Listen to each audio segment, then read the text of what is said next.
บันทึกภาพก่อนเด้ออันนี้มาเขาวงเลยเด้อกุชินารายณ์มาจากหลวงปู่ศิลาแล้วมีแผ่นเดียวนี่นะเอาไอ้ดอกเบิ่งนี่ดิเนาะเอาไอ้พัตเตอร์นี่เอาเบิ่งกล้องได้ไอ้ดอกเบิ่งกล้องถ่ายแม่นเบิ่งตัวใหญ่เด้อเบิ่งเจ้าตัวใหญ่นะนี่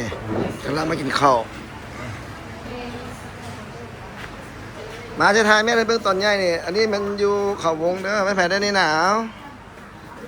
เดียปูนาจะลง YouTube มาให้เบิ่งตอนใหญ่พวกเจ้านะมีโอกาสได้มาอีกได้สร้างแล้วเด้ไปพัดสร้างแล้วเมฆสร้างแล้วบ่เมฆ